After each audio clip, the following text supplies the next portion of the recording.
série Sermão do Monte, programa número 21.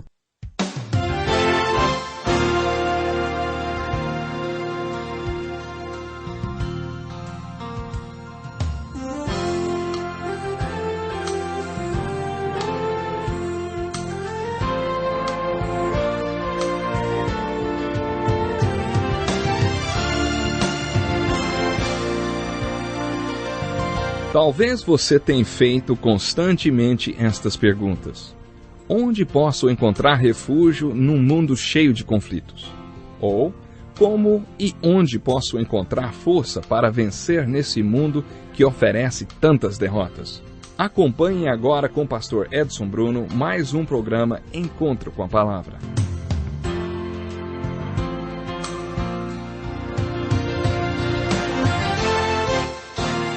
Olá, seja bem-vindo a mais um Encontro com a Palavra. Que felicidade grande para mim poder mais uma vez estar aqui com você para estudarmos a Bíblia. Estamos estudando o Sermão do Monte, versículo por versículo. Estamos no meio da discussão sobre o que significa colocar os outros antes de nós e o que significa julgar errado. Aprendemos com Jesus, no capítulo 7 de Mateus, que as relações humanas são como uma rua de duas mãos. No versículo 2, Jesus ensina que não importa a medida com que você julgue os outros, não se surpreenda quando eles julgarem você usando a mesma medida. Em outras palavras, se você coloca as pessoas sob uma lente de microscópio e acha que está sendo observado com uma lente de telescópio, ingenuidade sua. Se você olha as pessoas sob uma lente de microscópio, não se surpreenda se você for observado com uma lente de microscópio um pouco mais potente e minuciosa. Esse princípio é verdadeiro. Se você olha para as pessoas com uma lente de telescópio, elas usarão uma lente de telescópio para observá-lo. E tenho certeza que você se sentirá muito melhor sendo observado com esta lente do que com aquela outra. Mas se você coloca sempre todo mundo sob a lente de um microscópio, não se surpreenda quando constatar que você também está sob uma. Esse é o lado positivo da moeda. O lado positivo é que o mesmo padrão de medida que você usar com os outros vai ser usado com você. Esta é uma das maneiras de falar sobre esse assunto usando uma ilustração e linguagem de comerciantes de um mercado. Vamos supor que você fosse vender milho e encontrasse alguém que vendesse aveia no mercado. Se alguém desconfiasse que você estivesse usando uma medida errada, quando você fosse comprar qualquer outra coisa para vender para você, o comerciante iria pedir para usar a mesma medida que você usasse para vender. Esta foi a metáfora usada por Jesus para falar de julgamento. Ela se aplica muito bem nas questões de relacionamento humano. Não importa a medida que você use com as pessoas, elas vão usar a mesma com você. A medida que você usar para dar será usada quando derem para você. Se você der usando a medida de um dedal, receberá nesta mesma medida. Esta é uma lei da vida e Jesus era muito prático para ensinar princípios da vida. Esta foi a lição que Jesus ensinou no capítulo 6 de Lucas. Não julguem, e vocês não serão julgados. Não condenem, e não serão condenados. Perdoem, e serão perdoados.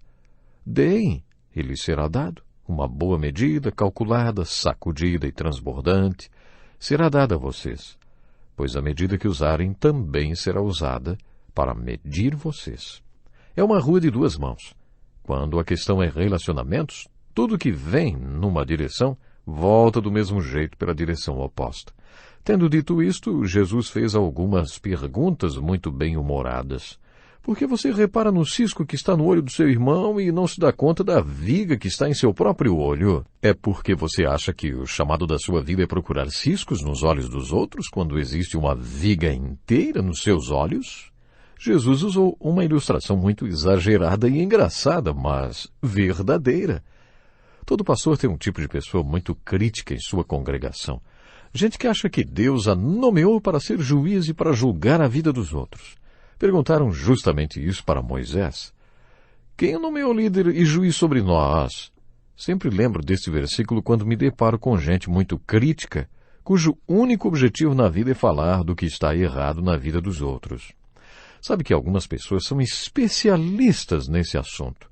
Conheço até pastores e pregadores que dedicam sermões inteiros a isso. Parece até que se não tivessem tanta coisa errada na vida dos outros, eles nem teriam sobre o que pregar. Isto não tem nada a ver com o Evangelho. O Evangelho para o qual fomos comissionados para pregar não tem nada a ver com falar sobre o que está errado na vida das pessoas. E olha que todo mundo sabe identificar uma pessoa muito crítica, e isso não é nada bom. Nesta passagem, Jesus fez duas perguntas. Por que você é tão crítico? E você acha que isso serve para alguma coisa? No versículo 3, Jesus fez a primeira pergunta. Ele diz, por que você repara no cisco que está no olho do seu irmão e não se dá conta da viga que está em seu próprio olho? E no versículo 4, Jesus fez a segunda pergunta. Como você pode dizer ao seu irmão, deixe-me tirar o cisco do seu olho, quando há uma viga no seu? E continuou dizendo, hipócrita. Mais uma vez temos a questão do primeiro e do segundo lugar. Deus em primeiro lugar.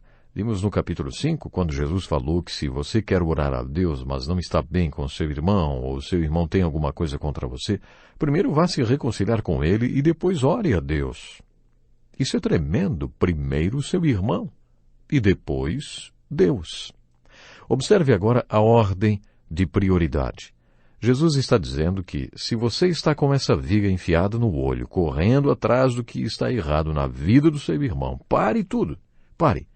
E primeiro, vá tirar a viga do seu próprio olho. Resolva os seus problemas primeiro, e depois vá cuidar do olho do seu irmão. Primeiro, cuide do seu olho, e depois do olho do seu irmão. Isso é auto-julgamento. Primeiro o auto-julgamento e depois o julgamento do irmão. Na verdade, Jesus não está dizendo para não julgar. Ele está dizendo para você fazer um auto-julgamento primeiro e depois julgar o irmão. Você vai descobrir que realmente eles têm um cisco no olho. Todo mundo tem ciscos nos olhos e nós devemos nos ajudar uns aos outros e tirá-los dos nossos olhos. Mas o ensino aqui é outro. Por que você se preocupa tanto em julgar primeiro o seu irmão e nem sequer se importa em se auto-julgar? Em 1 Coríntios capítulo 11, o apóstolo Paulo afirma que se julgássemos a nós mesmos, não seríamos julgados. Mas dificilmente o problema está em julgarmos a nós mesmos. Somos especialistas em julgar apenas os outros. Parte da minha infância foi em uma cidade que tinha muita poluição por causa de uma mina de carvão. Costumávamos brincar dizendo que de manhã podíamos ouvir os pássaros tossindo por causa da fumaça densa. Os pássaros é que tossiam também. Um dia um cisco de fuligem de carvão muito pequeno entrou no meu olho. Era minúsculo, mas muito dolorido e incômodo. Puxa, como foi terrível! Enquanto não tirei aquele cisco, meus olhos não pararam de coçar. Eu só pensava em tirá-lo de lá. Quando temos um cisco desses no olho, nem paramos para pensar no cisco que outra pessoa possa ter. Eu não queria nem saber se outra pessoa tinha um cisco no olho ou não. Estava preocupado com aquele cisco no meu olho, estava terrível. Mas é isso que essa ilustração de Jesus está sugerindo. E isso a faz tão incisiva. Se ela é literalmente verdadeira, você jamais vai parar para se preocupar com o cisco no olho de alguém se o seu próprio olho está com algum cisco. Então, espiritualmente, por que você seria tão ridículo em criticar alguém quando tem uma viga espetada justamente no seu olho? A aplicação óbvia é, seu hipócrita, julgue primeiro a você mesmo e depois poderá ver claramente e julgar, no sentido de ajudar o seu irmão. Devemos confessar nossos pecados uns aos outros e orar uns pelos outros e experimentar um sentimento recíproco. Devemos ajudar uns aos outros com nossos ciscos. A pessoa que persiste nessa ideia de ser crítica causa problema para todo mundo. Com esta metáfora, Jesus dá um tom irônico a essa situação. Agora, preste atenção no versículo 6. Não deem o que é sagrado aos cães, nem atirem suas pérolas aos porcos. Caso contrário, estes as pisarão e aqueles, voltando-se contra vocês, os despedaçarão. Você acha que Jesus está dizendo para não julgar? Ele está dizendo que devemos ter discernimento e sermos discriminatórios na interação com as pessoas, principalmente com as pessoas lá no sopé da montanha. Espiritualmente, ninguém está pronto para nada. Preste atenção nos diálogos de Jesus, como ele era discriminatório. Ele não tratava todo mundo da mesma maneira. Ele falou com Pilatos, mas não falou com Herodes. Ele falou com a mulher do poço de uma maneira, com o jovem rico de outra. E com Nicodemos ele falou de uma outra maneira ainda. Com Nicodemos, Jesus mencionou o novo nascimento. Esse foi o único diálogo no qual Jesus citou o novo nascimento.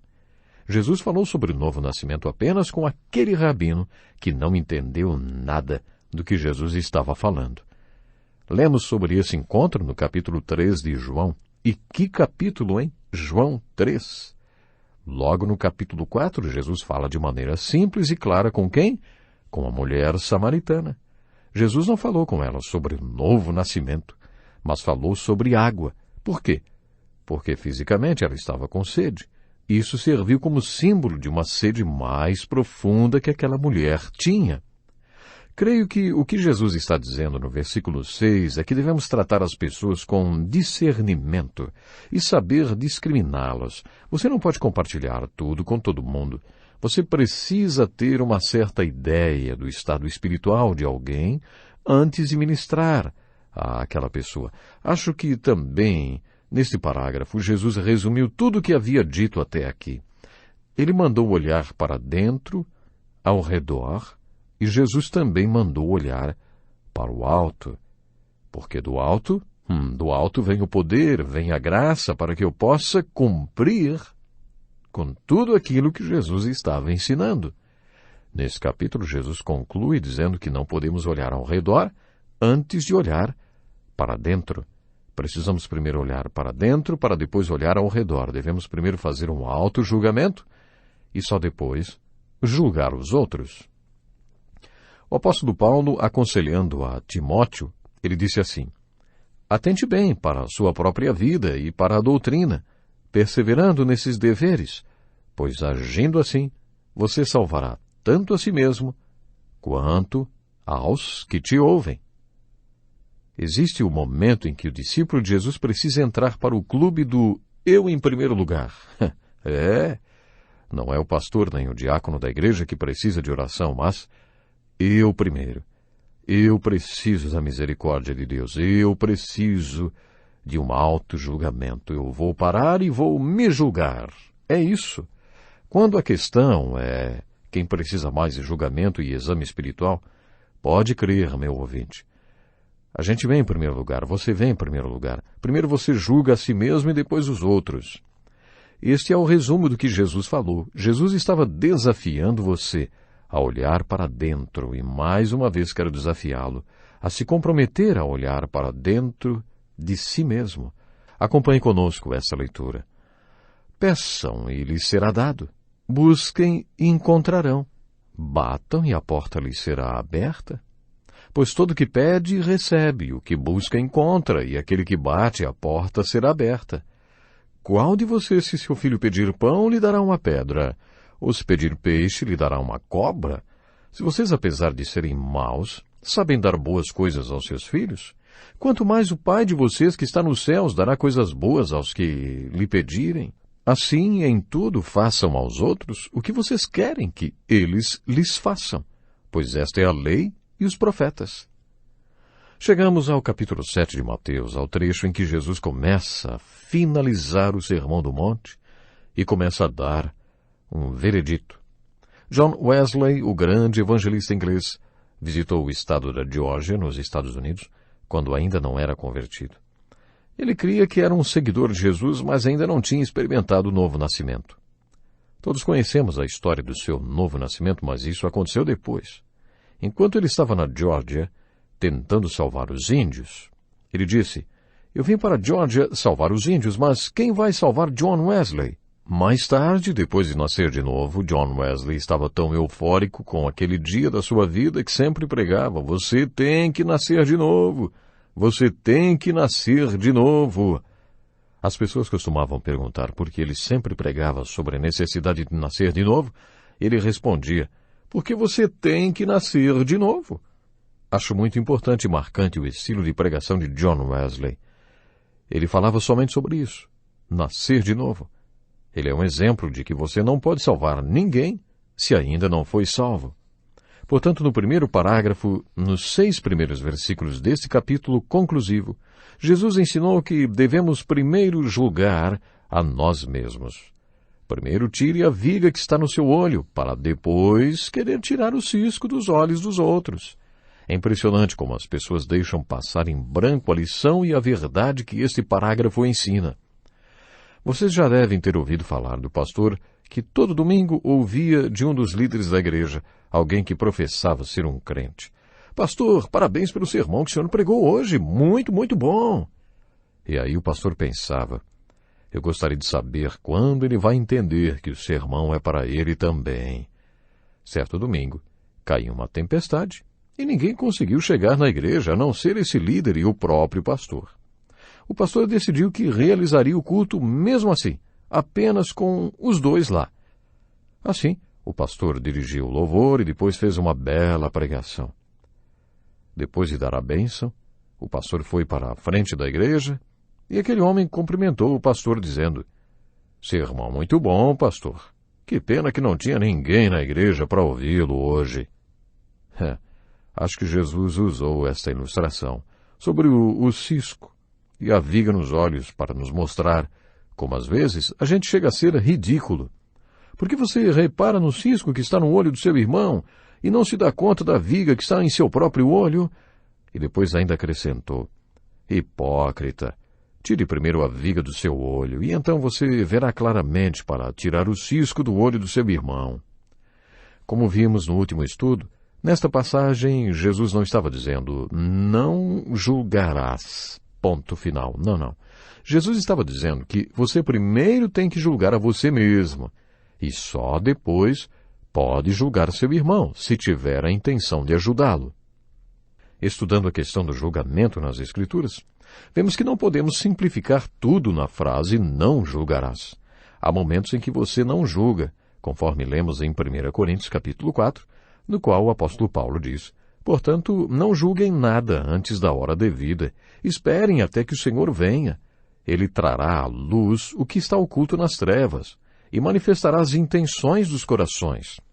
Nessa ocasião, cada um receberá de Deus a sua aprovação. No primeiro parágrafo do capítulo 7, Jesus está finalizando esse ensino e encorajando os discípulos a assumirem o compromisso de olharem para dentro. Na primeira parte do capítulo 5, ele exortou os discípulos a olharem para dentro e agora estava relembrando isso. Vocês nunca ajudarão ninguém lá embaixo se não tiverem se ajudado primeiro. Vocês não podem passar uma solução se ainda não aplicarem essa solução em suas vidas. Vocês não poderão ensinar nada sobre valores, sobre os valores espirituais, se não estiverem dentro de vocês. No parágrafo seguinte, versículos de 7 a 12, podemos dizer que Jesus está fazendo um resumo do que já havia dito até aqui. Assumam o compromisso de olhar para o alto. Nesse ensino tão importante, Jesus exortou a olhar para dentro e para o alto. Vocês jamais serão solução se não assumirem o compromisso de olharem para o alto. É uma passagem muito bonita. Preste atenção nessa tradução feita a partir do original, diz assim, continuem a pedir, porque cedo ou tarde lhes será dado. Continuem buscando e vocês encontrarão. Continuem batendo e a porta se abrirá para vocês. O que Jesus está falando aqui? Sobre olhar para o alto. Existem conceitos na Bíblia muito fáceis de serem compreendidos, como, por exemplo, o perdão dos pecados. Já ouvi o seguinte comentário sobre perdão de pecados. A Bíblia fala sobre o perdão, eu creio e pronto. Você poderia dizer, a Bíblia ensina, mas eu duvido, e não se resolve nada. Se você crê no que a Bíblia ensina sobre o perdão de pecados, e tem pecados não confessados na sua vida, pode ser que você creia ou não. Mas, se você acredita no que a Bíblia diz, nas boas novas do Evangelho, na morte de Jesus na cruz pelos seus pecados, e que, se confessarmos os nossos pecados, Ele é fiel para nos perdoar, Ele é fiel à sua palavra e esquecerá os pecados, e o seu sangue nos purifica de toda e qualquer injustiça? Se você crê em 1 João capítulo 1, verso 9, como se diz por aí, é pegar ou largar. E se você crê, você pega. É como um doce colocado sobre a mesa para todos os que crerem. Mas nem tudo nas Escrituras é assim simples. Pão, pão, queijo, queijo. Conhecer a Deus não é assim. Olhar para o alto não é assim. Como vimos no capítulo 6, existem certas disciplinas espirituais que fazem com que nosso olhar para o alto seja constante e estruturado. Para continuar olhando para o alto, você precisa praticar as disciplinas espirituais. A cada dia o seu olhar para o alto precisa ser renovado e reforçado. É isso que as palavras buscar, pedir e bater significam. No original grego, esses verbos indicam uma ação contínua, buscando, pedindo, batendo. É preciso que seja um pedir persistente e contínuo. Depois um buscar, buscar é pedir intensamente. E por isso, tem que ser uma busca contínua, intensa, perseverante. E por último, o que quer dizer bater? Acho que bater é uma busca muito intensa. Jesus está ensinando nessa passagem que é necessário que haja um pedir, um buscar e um bater persistentes e contínuos. E aqui Jesus faz uma promessa. Se você perseverar no olhar para o alto, se pedir, buscar e bater constantemente, a porta se abrirá para você. A promessa é esta. Todo aquele que pedir corretamente receberá. Todo aquele que buscar da maneira correta encontrará. E todo aquele que bater da maneira correta, a porta se abrirá para ele. Essas são promessas tremendas para nós. Mas antes de comentarmos o versículo 8, não podemos deixar o versículo 7 em branco, não é? É necessário que seja um pedir, um buscar e um bater contínuos. Jesus nos ensinou que a oração deve ser contínua e perseverante. Jesus ensinou aqueles homens a orarem sem nunca esmorecer. E o ensino de Jesus continua contando exemplos de pessoas que persistiram. Havia uma mulher insistindo com um juiz, até que o juiz disse: embora eu não tema a Deus e nem me importe com os homens, essa viúva está me aborrecendo. Vou fazer-lhe justiça para que ela não venha mais me importunar. A aplicação pode ser a seguinte: Deus não é um juiz injusto. Se até um juiz injusto, que não se importa com Deus, nem com qualquer outro homem, atenderia aquela viúva porque ela persistiu, você não acha que Deus também atenderia a uma oração persistente? Este é um ensino maravilhoso que surge no resumo final do Sermão do Monte. Jesus estava chegando a um veredito e por isso estava dizendo: comprometam-se a olhar para cima, porque todos os que olham para cima atingem um ponto especial e têm uma experiência especial e vitoriosa. Não pensem que este lugar é comum. Você acha que uma oração como Senhor Deus, gostaria de conhecê-lo, funciona? Não leva a lugar nenhum. Peça, peça, busque, busque, bata, bata. Pois todo o que pede recebe, o que busca encontra, e aquele que bate, a porta será aberta. Se vocês, apesar de serem maus, sabem dar boas coisas aos seus filhos, quanto mais o Pai de vocês que está nos céus dará coisas boas aos que lhe pedirem. Jesus acrescentou este versículo que fala um pouco sobre a natureza pecaminosa do homem. Se vocês, apesar de serem maus, sabem dar boas coisas aos seus filhos, quanto mais o Pai de vocês que está nos céus dará coisas boas aos que lhe pedirem. Que promessa maravilhosa, hein? Que encorajamento para todos nós olharmos sempre para o alto. Meu tempo hoje acabou, mas pense muito nisso. Deus lhe abençoe e até o próximo programa. Que lição importantíssima. Obrigado, pastor Edson Bruno. Prezado ouvinte, coloque em prática o que você ouviu.